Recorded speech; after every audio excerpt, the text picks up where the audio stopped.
로마서 6장 1절과 2절 말씀 우리 같이 한 목소리로 말씀 봉독하겠습니다. 그런즉 우리가 무슨 말을 하리요? 은혜를 더하게 하려고 죄에 거하겠느냐? 그럴 수 없느니라. 죄에 대하여 죽은 우리가 어찌 그 가운데 더 살리요? 아멘. 우리가 이제 성경을 대할 때 어, 그냥 성경을 글자나 아니면 좋은 글로 대하면 어떤 성경에 대한 이해가 그렇게 많이 우리에게 오지 않습니다. 근데 우리가 성경을 대할 때 그 필자의 입장에서 성경을 우리가 대하게 되면 그 필자가 전하고자 하는 이제 그런 내용들이 정말 우리에게 너무 간절하게 그렇게 전해집니다. 제가 작년에 23일까지 이제 오디오북으로 성경을 계속 읽다가 멈췄어요. 근데 교회 일 때문에. 그러니까 이제 교회를 하게 되면, 휴가를 하게 되면 성경하고 뭐 신앙 이런 활동들도 다 끝나고 이 그 사무적인 일을 하다 보니까 은혜가 좀 떨어지는 것 같아요. 근데 다시 이제 이번 주 월요일부터 다시 이제 그 이사야부터 시작해가지고 오늘까지 대선지서를 다 지금 지나와서 그 다니엘서 마지막 부분에 그렇게 와 있거든요. 근데 우리가 이사야, 또 에레미야, 에스겔, 다니엘 이런 성경들을 이렇게 읽다 보면 우리가 성경을 읽을 때 그냥 너무 막 지루하게 읽는 게 아니고 그 성경 안에서 성경을 그 쓴 사람의 그 체험 가운데 우리가 들어가면 이게 우리 올해 제목처럼 이 가슴이 안 뛸 수가 없어요. 근데 어, 그 선지자들이 체험했던 하나님, 또 이사야처럼 하나님의 성전에 들어가서 하나님을 만났던 그런 체험들, 에스겔이 뭐 예루살렘에 있다가 또 그 그발강가에 있다가 날아다니면서 했던 그러한 체험들이 우리의 체험이 된다면 우리가 성경을 읽을 때 그냥 성경을 읽으면서 우리가 변화되고 성경을 읽으면서 뒤집어지고 그런 역사가 일어난단 말입니다. 근데 우리가 지금 로마서를 이렇게 읽어가면 이거 또 죄에 대한 이야기 이렇게 생각을 하는데 이게 사도 바울의 입장에서 이 말씀을 대하게 되면 이건 너무나 절실하고 간절한 그러한 문제라는 겁니다. 왜 그러냐면 사도 바울이 율법주의자였거든요. 그리고 예수님을 잘 몰랐던 사람이고 예수님을 왜 믿어야 되는지를 몰랐던 겁니다. 그 다음에 예수님께서 왜 십자가에 죽으셔야 됐는지를 몰랐던 사람이에요. 그런데 그가 예수님을 만나는 체험을 하고 나서 이게 왜 예수님이 그렇게 해야 될 수밖에 없었나라는 것을 사도 바울은 깨달았던 거예요. 그러니까 그게 그의 체험입니다. 그런데 그의 체험적 입장에서 우리가 이러한 말씀들을 보면 사도 바울이 이렇게 하는 것이 얼마나 우리에게 정말 간절하게 예수님을 믿어야 하는지를 여기서 설명을 해주는 겁니다. 그래서 우리가 뭐 계속 죄에 대한 이야기가 나오니까 막 이 죄의식을 막 자극을 해서 이렇게 죄책감을 갖게 하려고 하는 그런 의미가 아니라는 겁니다. 자, 우리가 이제 6장에 들어오기 전에 5장을 조금 이렇게 리뷰를 좀 해봐야 되겠죠. 그래야만 6장이 왜 시작이 되는지 아니까. 그러면 5장 20절, 21절 마지막 부분이 사실 5장의 정리라고 할 수가 있습니다. 그러면 그 정리가 뭐냐? 5장 20절과 21절 말씀에 보면 먼저는 율법의 역할이 나옵니다. 율법이 들어온 것은 그러니까 율법이 왜 있냐라는 말씀이 거기 나옵니다. 그러니까 율법이 들어온 것은 범죄를 더하게 하려함이라. 이게 약간 오해가 느껴지는 거긴 하지만 이 말은 범죄를 더하게 하려 함이라는 그 말의 뉘앙스가 죄를 짓게 하려고 만든 것이 아니고 이 율법이라는 거는 마치 거울과 같아서 진단서와 같아서 우리가 그렇지 않습니까? 우리가 이제 병 이런 거를 잘 모르면 어디가 아파도 잘 모르잖아요. 근데 이제 병원에 가서 뭐 MRI를 하고 CT 스캔을 하고 그리고서 이제 의사를 보고 하면 우리가 정확하게 무슨 병명인지가 나오는 것처럼 우리가 율법이 없었을 때는 이게 죄인지 어떤 건지 몰랐던 겁니다. 근데 율법이 들어오니까 율법으로서 우리의 죄를 정의를 해주는 겁니다. 그러니까 율법이 없었을 때는 죄가 뭔지를 몰랐지만 율법이 들어오고 나니까 범죄가 더했다라는 그 의미는 뭐냐면 율법을 통해서 죄를 더 저질렀다 그런 의미가 아니고 율법을 만들어 놓고 보니 우리가 했던 행동들이 얼마나 죄였나 이것이 드러나게 됐다 그런 의미입니다. 그러니까 전에는 죄처럼 여기지 않았던 것들이 죄처럼 여기게 되니까 이것이 더한 것처럼 그렇게 생각이 되는 거죠. 자, 그래서 율법이 들어온 것은 첫 번째로 그 진단서와 거울의 역할을 하게 됐다라는 것입니다. 그래서 우리가 율법 앞에 있을 때 우리가 얼마나 죄인인지를 깨닫게 되고 율법 앞에 서 있을 때 우리가 절망할 수밖에 없다라는 거죠. 그러니까 우리가 이건 참 우리가 율법만 가지고 보면 우리는 절대로 구원 못 받을 그러한 사람들이구나라는 것을 우리는 알 수밖에 없다라는 거예요. 그러니까 더하게 하려 함이라는 그러한 반어법을 사용해서 우리가 율법이 있어 보니 얼마나 죄가 많은지를 알게 되었다. 이제 그런 의미가 되는 겁니다. 그다음에 이제 지난 12월 17일 때 뭐 우리가 감사해야 될지 아니면은 어쩔 줄은 모르지만 작년에는 계속 행사하고 수요일하고 겹쳐가지고 수요일에 한 번씩만 모이면 됐는데 올해는 이제 수요일 모이고 목요일 모이고 계속 모여야 됩니다. 그게 잘 되는 건지 안 되는 건지는 여러분들의 믿음이지만 어쨌거나 그러다 보니 이 로마서 강해가 벌써 이제 3주째, 2주째 못하다가 이렇게 넘어오게 됐어요. 그래서 이제 우리가 가물가물한데, 그래서 25장 20절 마지막에서 나오는 부분은 뭐냐면, 첫 번째는 율법의 역할이 무엇인지를 알게 되었고요. 두 번째는 죄보다 큰 은혜라는 것입니다. 그러니까 20절의 마지막 부분에 보면 그러나 죄가 더한 곳에 은혜가 더욱 넘쳤나니라는 것은, 이 말은 뭐냐면 죄가 아무리 크다 하더라도, 우리가 사람을 죽였다 하더라도, 그 어떤 잘못을 했다 하더라도 우리가 예수님 앞에 나오기만 하면 어떤 죄라도 그 은혜를 통하여서 그것이 덮어진다. 그런 말씀입니다.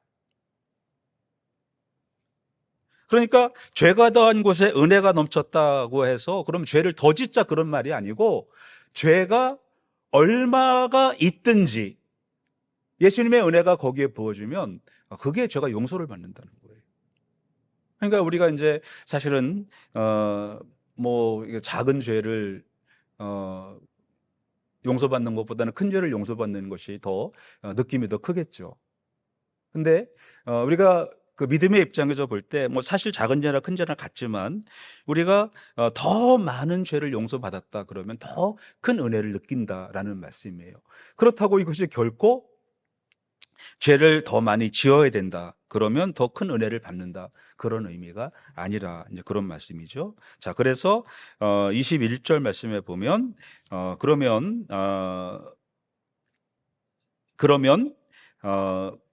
우리가 이제 어떻게 살아야 되느냐라고 말씀을 하는 거죠. 그러니까 율법의 역할은 죄를 드러나게 하는 것이고, 그 다음에 율법이 나타남을 통하여서 얼마나 우리가 큰 죄를 지었나라는 걸 알게 됩니다. 그러니까 율법이 있으니까 은혜를 알게 되는 거예요. 율법이 없었으면 은혜의 가치가 얼마인지를 모르는 거죠. 그러니까 이게 죄였다라는 것을 아는 순간에 이게 죄였구나라는 거를 우리가 깨닫게 됐을 때 그때 받은 용서는 더 크다라는 거죠. 우리가 이제 살아가면서 삶의 환경이나 이런 것들 그런 것들을 봤을 때 어떤 집에서는 그게 심각한 문제가 아닌데 어떤 집에서는 굉장히 심각한 문제가 있습니다. 그러니까 그거는 이제 각 그 가정마다 어떤 그 가정의 문화가 있잖아요. 근데 이거는 우리에게 별 문제가 아닌데 저거는 뭐 우리에게 큰 문제가 되지만, 또 어떤 집에서는 또 그거 별 문제가 아니고 이게 또 큰 문제가 되는 경우가 있습니다. 그런데 우리가 이제 뭐 결혼 생활을 하거나 뭐 친구 간에 하다 보면 참 저 사람에게 예민한 게 있어요. 예민한 게 있는데 그거를 모르고 우리가 계속해서 그 예민한 부분을 건드렸다고 했을 때, 그러나 나중에 그것을 그 예민한 부분을 참아준 그것을 나중에 알게 되었다면 그것이 내가 한 행동에 대하여 저 사람이 그냥 아무런 생각 없이 그냥 받아준 게 아니었고, 내가 한 행동이 정말 자기에게 무례했음에도 불구하고 그것을 받아준 거를 생각을 하게 되면 그것에 대한 감사함을 느낀다는 겁니다. 근데 그런 것처럼 우리가 죄에 대해서는 몰랐을 때 죄를 지었던 것이 이게 죄였구나 라는 것을 알고 이 죄 때문에 예수님께서 이 땅에 오셨구나 이것을 깨닫게 되었을 때는 우리는 정말로 큰 그 은혜를 체험하게 된다는 것입니다. 자, 그래서 21절 말씀에는 그렇습니다. 이는 죄가 사망에서 왕노릇한 것 같이 은혜도 또한 의로 말미암아 왕노릇하여 우리 주 예수 그리스도로 말미암아 영생에 이르게 하려 함이라. 이렇게 말씀을 하죠. 그래서 이제는 더 이상 죄의 통치를 받지 않고 통치권이 바뀌었다라는 것입니다. 사망에서 영생이, 사망의 왕이 우리를 통치하는 것이 아니고 영생의 왕이 우리를 통치하시게 되었다라는 것입니다. 그러면 이것이 어떤 가치가 있냐라는 거예요. 도대체 이게 어떤 가치가 있냐? 누가 이렇게 해달라고 했냐라는 거예요. 우리는 이제 그런 질문을 합니다. 사람들에게 전도를 하면 그런 얘기를 참 많이 해요. 왜 예수님이 그랬냐라는 거예요. 왜 나를 위해서 그랬냐라는. 근데 사도 바울은 예수님을 만나고 나니 우리 인생이 그냥 이 세상에서 끝나는 게 아니구나. 예수님은 분명히 죽었다고 생각했는데 예수님 살아계시구나. 그러니까 우리가 결국엔 죽지만 우리는 사는구나 라는 것을 깨달았을 때 사도 바울에게 가장 크게 충격으로 온 것은 바로 이 영생의 문제였어요. 그럼 우리가 죽으면 끝이 아니라면, 우리가 죽고 나면 갈 곳이 있다라면, 우리가 세상에서 살았을 때 뭐 여러 가지 모양으로 살지만 그러나 세상에서의 모습보다는 영생에 더 관심을 가져야 되는 거 아닌가라는 것입니다. 그렇다면 우리는 영생을 위한 삶을 살아야 된다는 거예요. 네. 이 세상을 위한 삶이 아닌 하나님 나라를 위한 삶을 살아야 된다는 것입니다. 그래서 5장을 우리가 이제 그 두 문장으로 정리를 해보면 이렇습니다. 한 문장은 율법은 나에게 죄를 보여준다라는 겁니다. 그것이 이제 5장을 정리를 해보면 그렇고요. 율법은 나에게 죄를 알려주고 은혜는 그 죄를 이기고 나를 영원한 삶으로 인도한다라는 것입니다. 그러니까 율법의 역할은 죄를 드러나게 하는 거고 은혜의 역할은 그 많은 죄를 위하여 예수님께서 죽으심으로 우리를 구원하셨다라는 그러한 결론을 우리가 얻어낼 수가 있습니다. 자, 그래서 6장으로 넘어가면 앞에 이제 죄를 은혜를 더하게 하려고 죄를 더 짓겠냐라는 거죠. 그래서 1절 말씀에 보면 그런즉 우리가 무슨 말을 하리요라고 합니다. 그러니까 앞에 혹시라도 오해할 수 있는 사람이 있기 때문에 이제 다시 정리를 하는 겁니다. 우리가 죄를 짓자라는 그런 얘기가 아니라는 겁니다. 그래서 사도 바울은 그 질문을 다시 꺼내는 겁니다. 그런즉 우리가 무슨 말을 하리요? 죄가 은혜를 막 더 그 강도를 높이려고 죄를 많이 짓겠냐? 그런 거죠. 어떤 사람은 밥을 맛있게 먹으려고 여기 우리 동네에 사는 그 사람들은 밥을 맛있게 먹으려고 라마단 때가 되면 아침부터 굶기 시작해요. 그래서 배가 그냥 너무 고플 때 저녁에 해 먹고 나면은 그냥 막 밥을 먹으려고 그냥 난리를 칩니다. 그러면 그게 잘하는 걸까요? 못하는 걸까요? 우리 건강적으로 본다면 잘못하는 겁니다. 그러니까 음식은 골고루 나눠서 먹어야 몸이 건강한 거예요. 이제 그런 말이거든요. 그러면 우리가 은혜를 엄청 체험하려고 엄청 죄를 짓자 우리가 무슨 말을 하리요? 지금 그런 말 하자는 거냐? 그런 뜻입니다. 그러니까 우리가 지금 도덕적인 방종이나 아니면 은혜 오용에 대해서 말하려고 하는 거냐? 그게 아니라는 겁니다. 사도 바울은 바로 그 이야기를 하는 거예요. 그런즉 우리가 무슨 말을 하리요? 그러니까 사도 바울은 앞에 있는 거를 이제 분명하게 단호하게 정리를 해나가는 겁니다. 은혜를 더하게 하려고 죄에 거하겠느냐? 거하겠느냐라는 것은 죄의 환경 속에 계속 머물러 있겠느냐라는 겁니다. 그렇죠. 그러니까 우리가 이제 은혜만 받으면 된다라는 거예요. 예수만 믿으면 된다라는 거예요. 근데 성경에 보면 어떻게 예수만 믿으면 된다라고 되어 있습니까? 예수를 믿는다는 의미가 뭡니까? 예? 선지자들이 이사야가 에레미야 성경을 읽어보면 이 진짜 그 위대한 대선지자 에레미야가 어떤 때는 되게 불쌍해 보여요. 예? 시드기야 왕이 예언하라 그러니까 나 안 죽인다고 얘기하면 내가 예언해 주겠다고 이렇게 목숨을 구걸하는 거거든요. 그렇죠? 그래서 우리가 이 신앙생활이라는 건 이건 전쟁입니다. 영적인 전쟁이에요. 제가 이번 주일설교회도 이제 2부에는 문광식 목사님 모시지만 제가 1부에 이제 미리 조금 말씀을 드리면 이거는 신앙생활은 우리가 정말 저돌적으로 밀고 가야 할 영적인 전쟁입니다. 이스라엘 그 군대는요. 이스라엘 군대는 장교가 앞에 나섭니다. 제 주일을 설교 여러분 못 들으실 분들 계셔갖고 이제 제가 좀 미리 말씀을 드리면 요나단 네탄야후라는 사람이 있었어요. 근데 1976년도인가요? 그 아프리카 어느 나라에서 유대인들이 그 인질이 되어 있었습니다.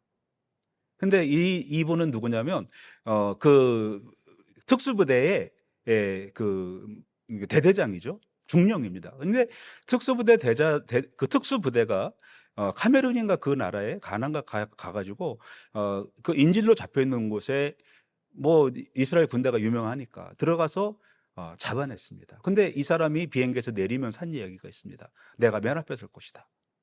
근데 실제로 맨 앞에 서가지고 그 많은 사람을 구해내면서 딱 한 사람의 전사자가 생겼는데 누구냐면 요나단 네탄야후였어요.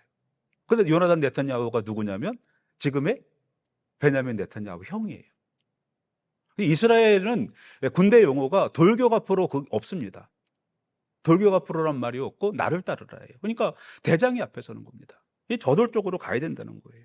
은혜라는 거는 뭐냐면 소극적으로 피하고 앉으려고 하고 그게 은혜가 아니고 은혜라는 건 저돌적으로 밀고 나가는 것이 은혜라는 것입니다. 그래서 은혜는 죄를 짓게 하는 면죄부냐 아니면 우리를 신앙생활을 소극적으로 하게 하는 그러한 도구냐 그게 아니라는 것입니다. 우리가 은혜를 더하게 하려고 죄에 거하겠느냐? 절대로 그럴 수 없다라고 사도 바울은 그렇게 말씀을 하고 있는 것입니다. 그래서 우리가 은혜를 입었다라는 건 이제 2절에도 나오지만 그럴 수 없느니라고 하면서 우리는 죄에 대해서 죽었노라고 선언을 합니다. 이게 죽었다라는 의미는 아무 일도 할 수 없다라는 거예요.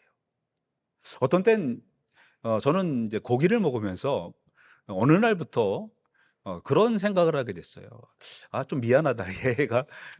얘가 내 입으로 들어가는 게 좀 미안하다. 얼마 전까지만 해도 그 목장에서 풀 뜯고 있던 양과 이 소가 우리 입으로 들어가는 게 미안해요. 근데 이제 사실 걔가 살아있는 때는 우리가 먹을 수가 없잖아요. 근데 걔가 죽으니까 뭐 그냥 우리 입으로 들어가도 아무런 문제가 안 생기는 겁니다. 이제 그런 의미에서 이 죽었다라는 의미는 뭐냐면 아무것도 할 수 없다라는 겁니다. 죽은 건 아무것도 할 수가 없어요. 아무리 무서운 사자라도 뭐 아무리 무슨 맹수라 하더라도 죽으면 이제는 끝입니다. 사람도 마찬가지입니다. 사람도 죽으면 끝이에요. 자, 죄에 대해서 죽었다라는 것은 전혀 운동력이 없다라는 겁니다. 예. 그래서 우리는 더 이상 죄에 대해서 즐기는 삶을 살아서는 안 된다라는 거예요. 하여튼 우리는 이제 죄와는 상관없는 그러한 삶을 살아야 된다라는 것입니다. 그래서 참된 은혜는 우리를 죄에 머물게 하는 것이 아니고 죄로부터 나오게 하는 것입니다. 그러니까 뭐 예를 들자면 이런 거죠. 내가 의사의 실력을 나타내기 위해서 더 중한 질병을 만들어서 의사에게 가서 치료받는다. 그런 것과 마찬가지예요. 우리가 죄를 지어서는 안 된다는 거예요. 죄에 대해서는 우리가 죄를 많이 지어서 예수님의 사랑을 더 크게 나타내려고 한다. 그렇게 해서는 안 된다는 것입니다. 완전히 우리가 죄에 대해서는 죽었다라고 선포를 해야 된다는 것입니다. 구원파들은 이렇게 생각합니다. 어차피 용서받을 테니까 죄를 좀 지어도 괜찮다라고 이야기를 합니다. 그래서 구원파들은 죄 짓는 거에 대해서 아무런 정말 죄책감이라는 정말 하나도 없어요. 근데 죄에 대해서 죽어버리면 죄는 없어지는 겁니다. 그죠? 죽었다는 의미는 전혀 움직일 수 없고 활동할 수가 없다라는 그러한 이야기인 것입니다. 그래서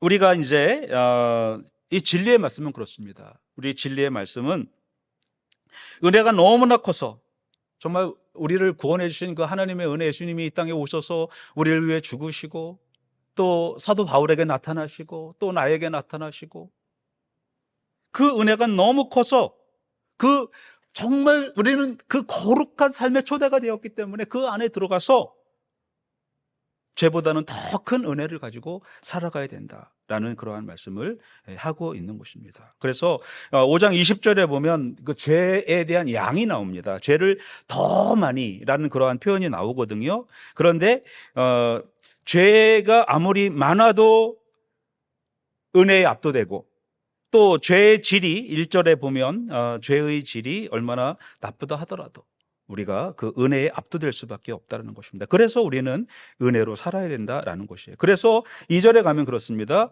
그러면 우리가 죄를 짓겠느냐? 예? 은혜를 더하려 하고 죄에 거하겠느냐라고 하면서 2절에 바로 말씀을 받으면서 그럴 수 없느니라 이렇게 이제 말씀을 하고 있습니다. 그러니까 헬라어 표현은 그런 거예요. 강력한 부정을 나타내는 거죠. 그럴 수 없느니라. 그러면서 죄에 대하여는 그렇게 살지 말라. 이렇게 말씀을 선포하고 있는 것입니다. 사도 바울은 이거를 아주 그냥 단호하게 아주 강력하게 말씀을 하고 있는 거예요. 은혜로 살아라.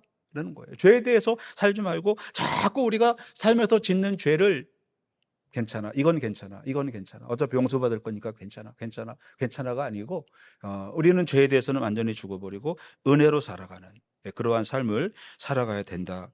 그러한 말씀입니다. 그래서 이 표현을 다시 해보면 그렇습니다. 그럴 수 없느니라는 말을 다시 표현하면 결코 그럴 수 없다. 말도 안 되는 소리다. 그런 뜻입니다. 말도 안 되는 소리다. 그럴 수 없느니라 그 말은 말도 안 되는 소리다. 그런 뜻이에요. 좀 더 강한 표현이 되는 거죠. 말도 안 된다는 거예요. 어떻게 우리가 예수 믿는다 하면서 그렇게 살아갈 수 있느냐라는 거예요. 그죠? 한번 우리가 이제 우리의 삶을 돌아봐야 되겠죠.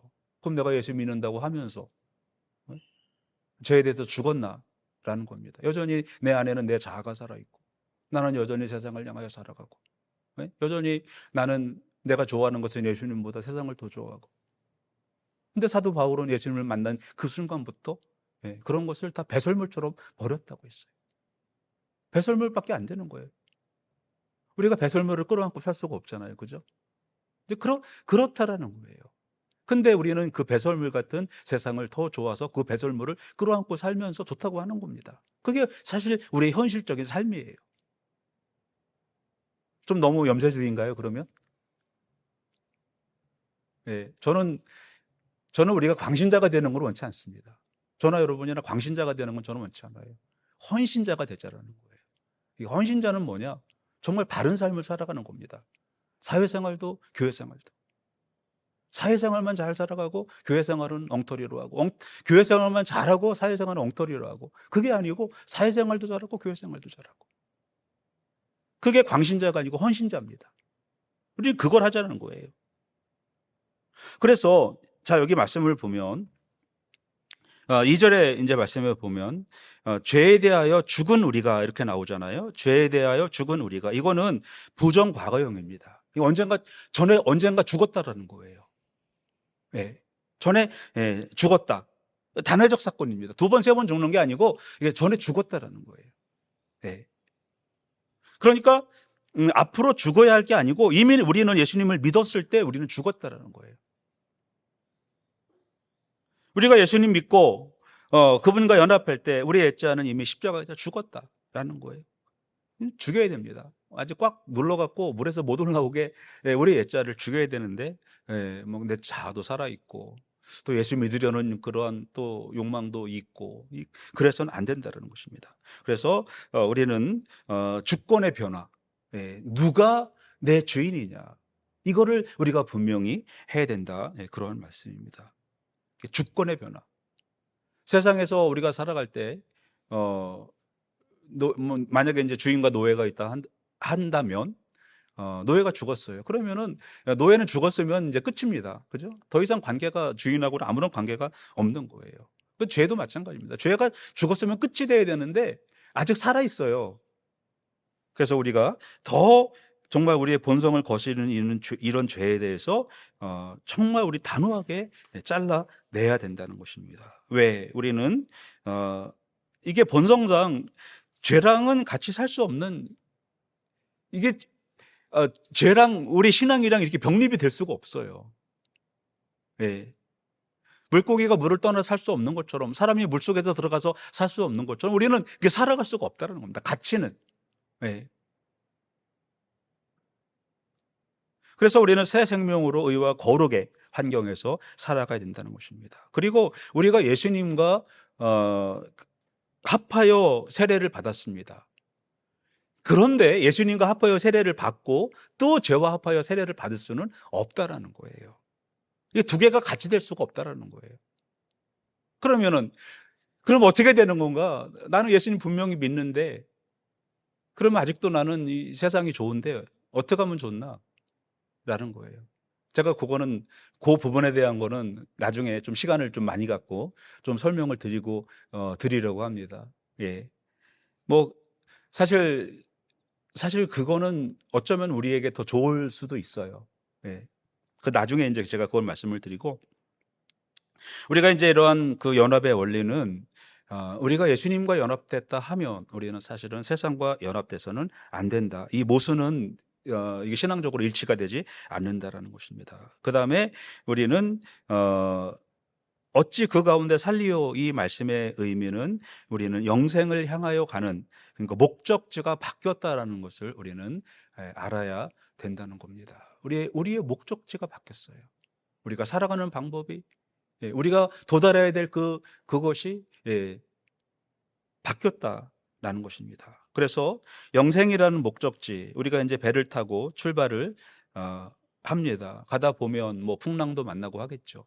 그러나 우리가 갈 곳은, 우리의 목적지는 저 멸망의 구덩이가 아닌 영생을 향하여 가는, 천국을 향하여 가는 그러한 목적지, 영생의 삶으로 바뀐다라는 것입니다. 그러니까 우리가 이 말씀을 이제 다시 정리를 해보면 그래요. 사도 바울이 왜 그 당시의 종교들처럼, 그 로마 그리스 종교들처럼 그냥 사람들이 좋아하는 이야기 하면 될 거 아닙니까? 그죠? 뭐 자기네 신 믿으면 잘 되고 복 받고 그런 얘기 하면 되잖아요. 그죠? 근데 사도 바울은 그런 얘기가 나오질 않는 거예요. 왜? 예수님을 만났기 때문에. 근데 그런 체험들이 우리 안에 있다라면 우리는 뭐 광신자가 아닌 정말 헌신도가 됩니다. 헌신도. 정말 열심히 살아가는. 어찌 그 가운데 살리오라는 이 말씀이 우리에게 도전이 돼야 됩니다. 한번 이게 우리가 살아가면서 내가 조금 이게 신앙적인 아닌 일을 해야 될 때 어찌 그 가운데 살리오, 이런 말을 한번 우리가 이제 해야 됩니다. 바로 이것은 우리에게 던지는 강력한 도전인 것입니다. 더 이상 우리가 죄의 지배를 용납하지 말아야 됩니다. 우리가 죄를 짓지 않으려고 하는 것, 우리가 죄에서 멀리 하려고 하는 것, 죄에서 떠나려는 것은 벌을 받을까 무서워서 그러는 것이 아니고 내가 누구인지를 깨달았기 때문에 그런 것입니다. 내가 예수 믿고 구원받은 사람인 것을 깨달았기 때문에 우리는 더욱더 주님을 위한 그러한 자리로 나가게 되는 것입니다. 그래서 예수님을 만날 때마다, 예배할 때마다 우리는 이 막 가슴이 뛰는 그러한 시간을 맞이하는 것입니다. 그래서 이제는 더 이상 세상의 굴레가 아닌 정말 자유인이 돼서 그럴 수 없느니라. 어찌 가운데 더 살리오?